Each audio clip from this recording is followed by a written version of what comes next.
পয়সা খেয়েছেন principal, mobile নিয়ে সেট দিচ্ছে প্রার্থীরা, ভাইরাল হলো সেই ভিডিও। পয়সা খেয়েছেন প্রিন্সিপাল, মোবাইল নিয়ে সেট দিচ্ছেন প্রার্থীরা, ভাইরাল হয়ে গেল সেই ভিডিও। সেট পরীক্ষার মধ্যেই সোশ্যাল মিডিয়ায় একটি ভিডিও ভাইরাল হয়ে গেল। তাতে দাবি করা হয়েছে যে মুর্শিদাবাদের একটি কলেজের প্রিন্সিপাল নাকি টাকা নিয়ে কয়েকজন প্রার্থীকে আলাদাভাবে বসার ব্যবস্থা করে দিয়েছেন। সেটের মধ্যে টাকা দিয়ে কয়েকজন প্রার্থীকে আলাদা ঘরে বসিয়ে দিয়েছেন কলেজের অধ্যক্ষ বা প্রিন্সিপাল, যারা মোবাইল নিয়ে পরীক্ষা দিচ্ছিলেন। এমনই দাবি করে ফেসবুকে লাইভ করলেন এক ব্যক্তি, যিনি নিজেকে মুর্শিদাবাদের ওই কলেজের অধ্যাপক বলেই দাবি করেছেন। আর সেই লাইভ ভিডিও সোশ্যাল মিডিয়ায় ইতিমধ্যেই একেবারে দারুণভাবে ভাইরাল হয়ে গিয়েছে। সেই লাইভ ভিডিওর সত্যতা যাচাই করেনি আমাদের সংবাদ মাধ্যম। ভিডিওয় ওই ব্যক্তি দাবি করেছেন যে কয়েক বছর ধরেই এরকম ঘটনা ঘটেছে। এদিন প্রমাণস্বরূপ লাইভ করেছেন বলে দাবি করেছেন ওই শিক্ষক। যদিও বিষয়টি নিয়ে সংশ্লিষ্ট কলেজের তরফ থেকে কোনো প্রতিক্রিয়া মেলেনি। পরীক্ষার আয়োজক সংস্থা কলেজের সার্ভিস কমিশনের তরফেও কিচ্ছু জানানো হয়নি। 17 December state eligibility test set হয়েছে। পরীক্ষা কেন্দ্রে প্রবেশের সময় বেশ কড়াকড়ি ছিল। মোবাইল নিয়ে পরীক্ষা কেন্দ্রে ঢোকার অনুমতি ছিল না। যারা মোবাইল বা ব্যাগ নিয়ে যান তাদের যাবতীয় সরঞ্জাম বাইরে রাখতে হচ্ছিল। আর সেই কড়াকড়ির মধ্যে সোশ্যাল মিডিয়ায় একটি ভিডিও ভাইরাল হয়ে যায়। আদতে যেটি ফেসবুক লাইভ ছিল, যে ভিডিওয়ে দাবি করা হয়েছে টাকা নিয়ে সেটের কয়েকজন পরীক্ষার্থীকে আলাদা করে বসার বন্দোবস্ত করে দেন মুর্শিদাবাদের একটি কলেজের অধ্যক্ষ। যিনি লাইভ করেন তাকে শুরুতেই বলতে শোনা যায়, এটা তুমি করতে পারো না হুমায়ুন, যিনি ওই কলেজেরই শিক্ষক বলে দাবি করা হয়, যিনি নাকি ওই কক্ষে গার্ড দিচ্ছিলেন। এই ঘরে আলাদা করে পরীক্ষা হচ্ছে কেন? সেই প্রশ্নের মধ্যে একটি ঘরের দিকে এগিয়ে যেতে থাকে ক্যামেরা। সেখানে দুজন বসেছিলেন। তারপর ওই দুজনকে সেই হল থেকে বেরিয়ে যেতে দেখা যায়। তাদের ধাওয়া করেন ওই ব্যক্তি। আর ওই ব্যক্তি বলতে থাকেন, আমি এই কলেজের একজন টিচার, এদের থেকে পয়সা খেয়ে প্রিন্সিপাল আলাদা করে পরীক্ষা দেওয়ার বন্দোবস্ত করে দিয়েছেন। তারই মধ্যে ক্যামেরা নিয়ে একটি রুমে যান ওই ব্যক্তি। সেখানে অপর দুজনকে পুরো বিষয়টি জানান, যারা অবজারভার হিসেবে সেট পরীক্ষার জন্য কলেজে এসেছিলেন বলে দাবি করা হয়েছে। ওই ভিডিওয়ে তাদের বলতে থাকেন, যে কক্ষে আলাদা করে বসিয়ে পরীক্ষা নেওয়ার কথা বলা হচ্ছে সেটা তো বাইরে থেকে বন্ধ ছিল, সেই বিষয়টি নিয়ে কিছু বলতে পারেন না। বিষয়টি অফিসার ইনচার্জকে জানানো হবে বলে দাবি করেন তারা। এটা তুমি করতে পারো না হুমায়ুন, এই ঘরে আলাদা করে পরীক্ষা হচ্ছে কেন?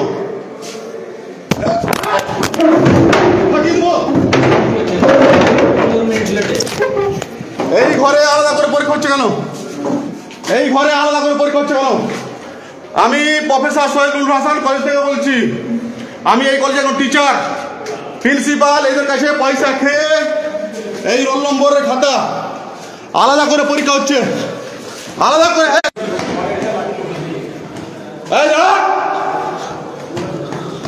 ফেসবুক লাইভ হচ্ছে, জবাব দিবে প্রিন্সিপাল। আলাদা করে পরীক্ষা হচ্ছে কেন? আলাদা করে কেন পরীক্ষা হচ্ছে?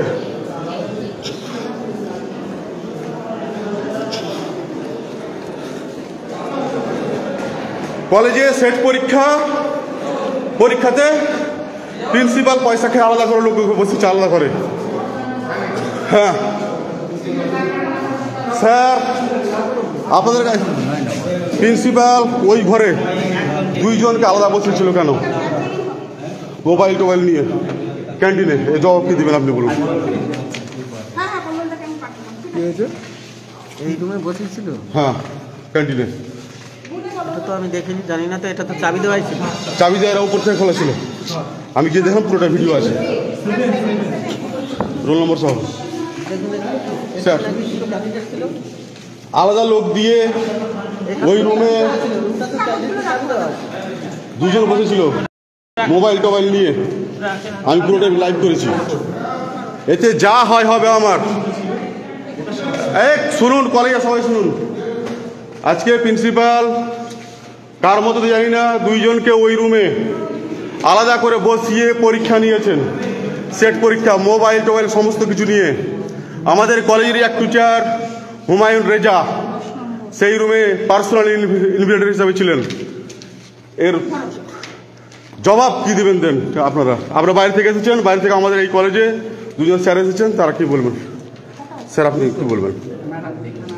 এই রুমটা তো বাইরে থেকে চাবি দেওয়া আছে, আমরা কি বলবো? দেখেন স্যার, আপনি কি বলবেন? স্যার দেখুন, একটা রুমে লক করা আছে সেই বিষয় নিয়ে তো আমরা বলতে পারি না। আপনাদের এখানে তো আমরা তো বাইরে থেকে এসেছি, আমরা তো অবজারভার হিসাবে এসেছি। আমরা অফিসার ইনচার্জের নলেজে দিচ্ছি, আপনি যেটা বলছেন সেটা আমরা অফিসার ইনচার্জ যিনি আছেন তার নলেজে আমরা দিচ্ছি। এই আমাদের তো এক্সামটা চলুক, তারপরে তখন সেটার কি ব্যবস্থা হচ্ছে দেখা যাবে। ঠিক আছে। ব্যুরো রিপোর্ট, নিউজ বঙ্গ টাইম। চিকিৎসা এখন আপনার হাতের মুঠোয়, যেতে হবে না ডাক্তারখানা বা হাসপাতাল। পথিকৃৎ মেডিহেলথ গ্রুপ নিয়ে এসেছে সাধ্যের মধ্যে বাড়িতে চিকিৎসা। বাড়িতে আইসিইউর জন্য যোগাযোগ করুন 8961799012। फास्ट मूविंग वर्ल्ड में वही आगे है जिसके पास है स्पीड, जैसे मेघबाला ब्रॉडबैंड। सही स्पीड सही पहचान। सो अगर कांस्टेंट फास्ट स्पीड चाहिए तो ले आइए मेघबाला ब्रॉडबैंड। নিউ সতর্কতা, one stop solution for your smart choice. এখানে সকল প্রকার branded company TV, fridge, mobile, computer, laptop, sound system এবং মোবাইল ও কম্পিউটার অ্যাক্সেসরিজ সঠিক মূল্যে বিক্রয় করা হয়। প্রতিটি কেনাকাটায় আকর্ষণীয় ছাড় এবং নিশ্চিত উপহার। ঠিকানা ইন্দ্রনগর, সোদপুর, কলকাতা 110 এবং Muragachha, Sodepur, Kolkata 111। Animesh Suzuki, BT road, Agarpara. Motorcycle মানে সুজুকি। মোটরসাইকেল সেল এবং সার্ভিস করানো হয় অত্যাধুনিক যন্ত্রের মাধ্যমে। এখানে অত্যাধুনিক মডেলের বিভিন্ন গাড়ি পাওয়া যায়। পাবেন Suzuki Hayabusa, Suzuki Gixxer, Suzuki Bergman, Suzuki access 125 এবং সাথে সার্ভিস সেন্টারের সমস্ত সুবিধা। আমাদের শাখা আগরপাড়া, ব্যারাকপুর ভিআইপি তে। সকলকে সাদর আমন্ত্রণ। ওম সাই ব্যাংকুয়েট অ্যান্ড গেস্ট হাউস। আপনার পরিবারের যে কোনো সামাজিক অনুষ্ঠানের জন্য আসুন ওম সাই ব্যাংকুয়েট অ্যান্ড গেস্ট হাউসে। এই অঞ্চলের সবচেয়ে বড় সেরা ব্যাংকুয়েট। সিজন টাইমের ভিড় এড়াতে এখনই বুকিং করুন। আমাদের ঠিকানা ডাক্তার গোপাল চ্যাটার্জি রোড, সোদপুর, গির্জা। আমাদের যোগাযোগ নম্বর 9051714263।